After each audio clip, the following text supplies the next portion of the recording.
안녕하세요. 옷도행이에요. 오늘은 The English Book I Read in October의 두 번째 책을 들고 왔습니다. 바로 Frederick Backman의 베어타운입니다.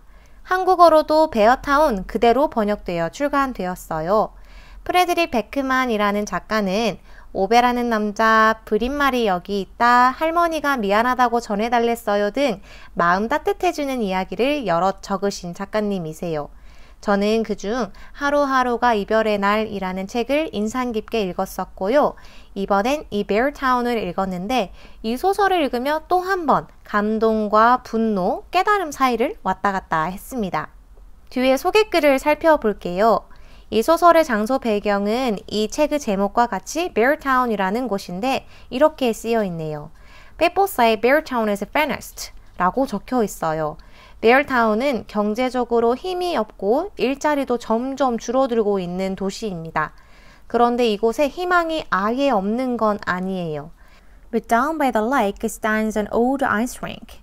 And the rink is the reason people in Beartown believe tomorrow will be better than today.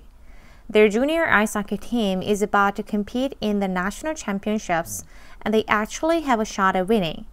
All the hopes and dreams of the town now rest on the shoulders of a handful of teenage boys.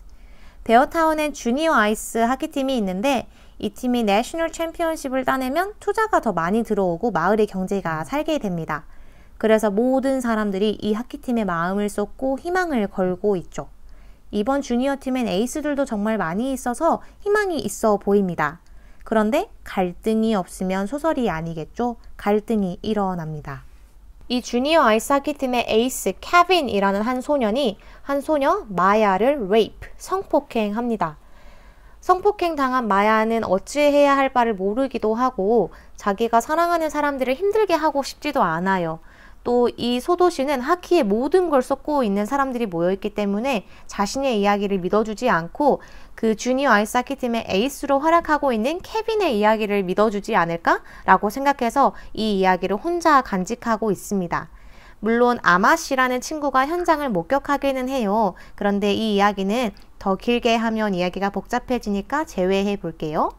마야가 일주일 정도 함구하고 있다가 자신과 같은 피해자가 더 이상 일어나지 않길 바라는 마음을 가지게 됩니다. 그래서 말하기로 결심하죠. 그래서 입을 여는데 마야가 입을 여는 그 순간은 바로 주니어 아이스하키 팀의 파이널전이 열리기 직전입니다. 경찰이 나타나서 파이널전으로 떠나려 하는 버스에서 케빈을 데리고 가요. 그리고 케빈은 팀에 없어서는 안 되는 에이스이기 때문에 케빈 없이 진행된 파이널전에서 베어타운 주니어 아이스하키 팀은 최선을 다하지만 어쩔 수 없이 패배를 하고 맙니다. 이때 베어타운 사람들은 어떤 태도를 취했을까요? 같이 오랫동안 더불어 살던 소녀 마야의 이야기가 거짓이라고 수군대기 시작합니다. 또 마야라는 이름을 말하지 않고 she, her 등으로 지칭하며 등을 돌리고요. 상처받은 한 소녀의 마음을 위로해 주기보다는 자신이 잃은 것이 무엇인지 자신이 잃은 것에 더 초점을 맞추고 어른답지 못한 말과 태도를 취합니다. 이를 보며 참다운 어른이 된다는 것, 인간다운 인간으로 산다는 것은 얼마나 어렵고 무서운 것인지 되돌아봤습니다. 사실 저는 모든 사실을 알고 있는 독자의 입장에서 이 글을 읽었기 때문에 베어타운 사람들이 악역처럼 느껴졌지만 만약 제가 그 레이프의 현장, 성폭행의 현장에 있지 않은 파이널전의 패배 때문에 경제적으로 피해를 받는 베어타운 시민 중 한 명이었다면 과연 저는 마야에게 귀를 기울일 수 있었을까요? 316쪽입니다. If you really had to choose, who do you save first? Whose word do you believe? 318쪽에도 이런 말이 나와요. Who do you sacrifice first? Who do you protect unto the last? 솔직히 자신있게 마야의 말을 믿겠다 혹은 중립을 지키겠다 라는 말조차 하지 못하겠습니다. 아마 제가 베어타운의 시민이었다면 군중심리에 이끌려 저도 케빈의 편에 들었을 것 같아요. 왜냐하면 케빈의 가정은 돈도 많이 있거든요. 제가 밑줄 그은 문장들을 몇 개 살펴볼게요. 159쪽 Winners have a tendency to be forgiven in this town. 요즘은 누가 아무리 잘 나가도 도덕적으로 잘못된 행동을 하면 바로 끌어내려지더라고요. 학교폭력이나 성폭력, 음주운전 등 다양한 문제들이 있겠죠. 그러나 아직은 완전히는 사라지지 않은 우리 사회에 어느 정도 물들어 있는 그리고 앞으로 완벽히 사라질 수는 없는 결과주의를 꼬집어주는 말인 것 같아 밑줄을 그었습니다. 특히 이 베어타운에서는 더더욱 하키팀의 승리에 모든 걸 걸고 있는 사람들이 모여있기 때문에 결과주의가 더 확연히 드러나는 것 같아요. 그래서 이 문장에 밑줄을 그을 수밖에 없었습니다. 193쪽입니다.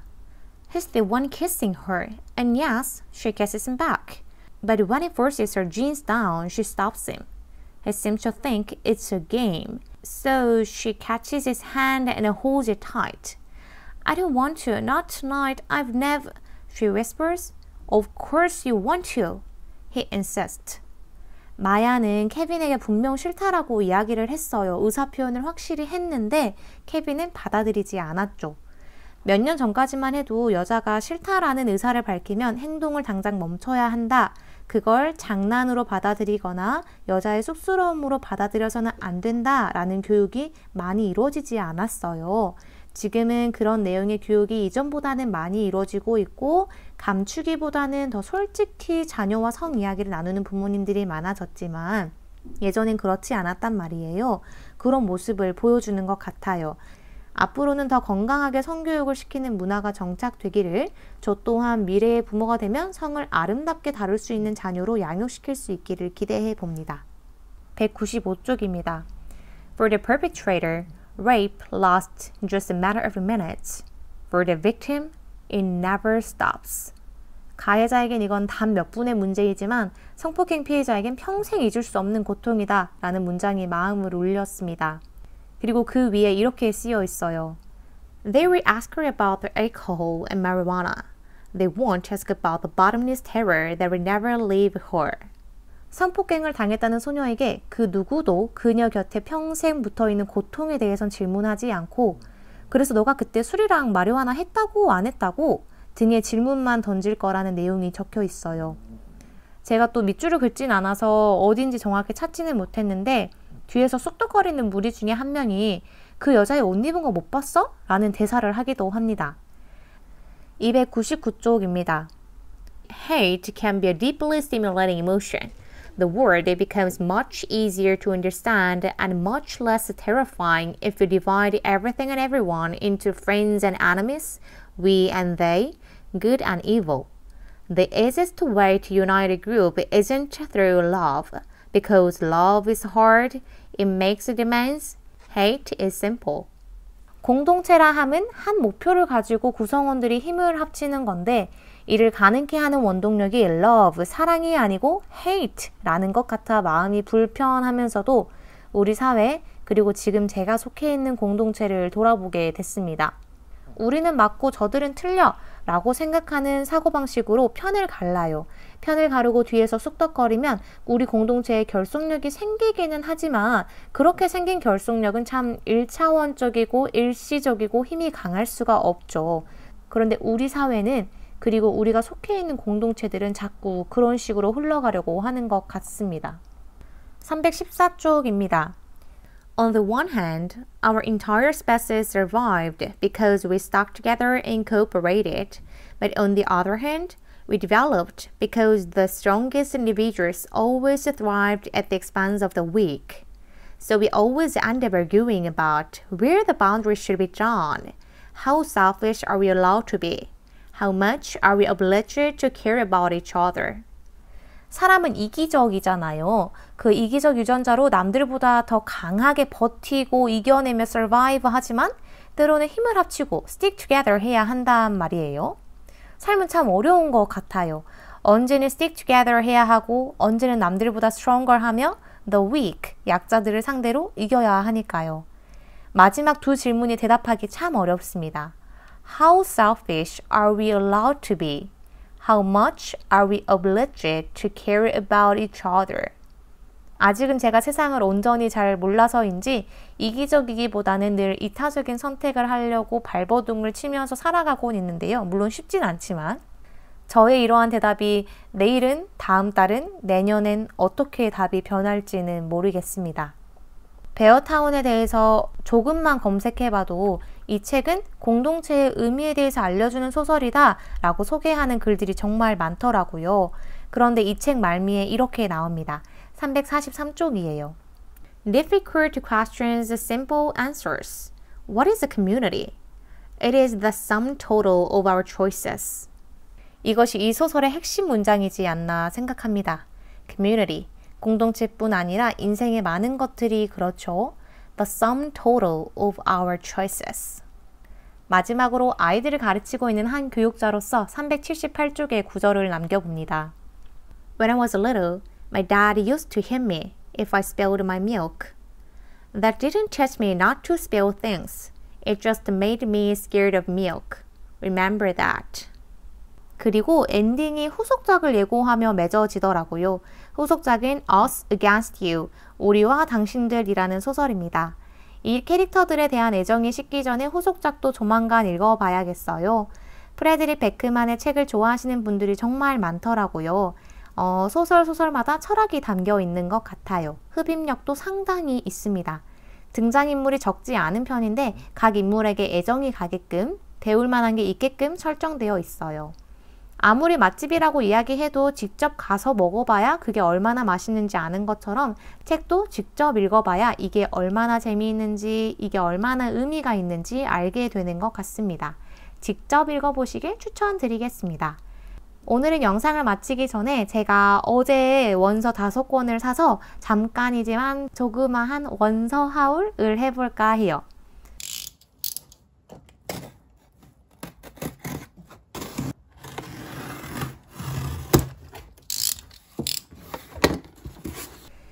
자, 두구두구두구두구두구 첫 번째 책은 바로 오늘 소개해드린 베어타운의 작가님인 프레드릭 백맨의 A Man Called Ove를 샀습니다.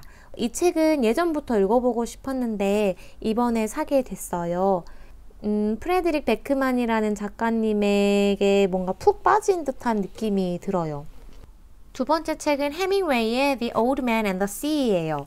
노인과 바다의 원작이죠. 저는 고전 소설이기 때문에 굉장히 두껍고 글씨도 작을 거라고 생각하고 시켰는데 지금 보니까 127페이지 정도에서 끝나는데 글씨도 정말 커요. 이거는 금방 읽을 수 있을 것 같기는 한데 오랫동안 사랑을 받아온 작품들은 그 안에 담고 있는 게 엄청 깊잖아요. 그 깊은 것들을 천천히 음미하려면 좀 오랜 시간이 걸릴 수도 있을 것 같습니다. 세 번째 책은 이상한 나라의 앨리스 영문판이에요. 아마 이게 원서겠죠. 영어로 쓰였겠죠. 이 책을 사봤는데 이 책도 안에 그림이 그려져 있고 글씨가 정말 크네요. 전 이렇게 큰 글씨의 원서는 읽어본 적이 없는데 색다른 느낌일 것 같아요.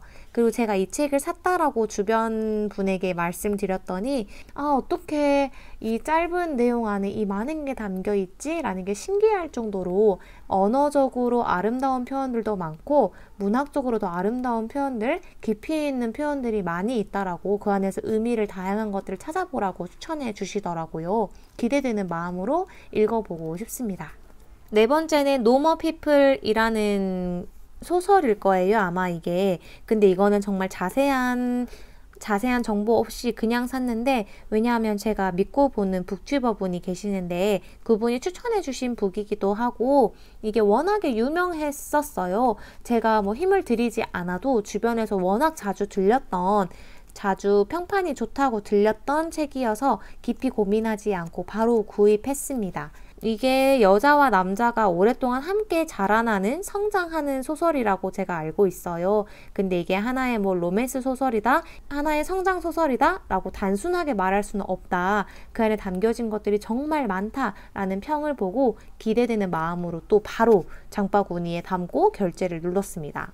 마지막은 넷플릭스에서 이미 작품을 봤어요. 그래서 이게 넷플릭스의 주인공들이 그려져 있지 않은 다른 버전도 있었는데 일부러 넷플릭스 주인공들이 그려진 버전으로 구입을 했어요. 에놀라 홈즈입니다. 셜록 홈즈의 여동생이라고 나와요. 이거는 넷플릭스에서 이 영상을 한번 봤기 때문에 이게 뭐 글과 얼마나 일치하는지는 모르지만 그 영상을 다시 떠올리면서 천천히 읽다 보면 이해도 더 빨리 될 것 같고 새로 보는 단어가 있다고 하더라도 그 단어들이 머릿속에 더 잘 남을 것 같아서 구입을 했어요.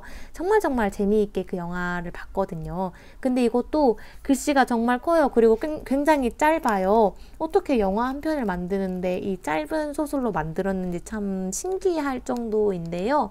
어쨌든 이번 11월에 읽을 5권의 책입니다. 지금은 Little Fires Everywhere, 작은 불씨는 어디에나 라는 것의 영어 원서를 읽고 있는 중인데 거의 다 읽었거든요. 그래서 지금은 11월 5일이기 때문에 아마 이 5권 중에 3권 정도는 더 읽을 수 있지 않을까 싶어요. 나머지 이제 못 읽는 거는 12월로 넘기거나 아니면 또 책장에 오랫동안 남겨져 있을 수도 있지만 천천히 읽어보도록 하겠습니다.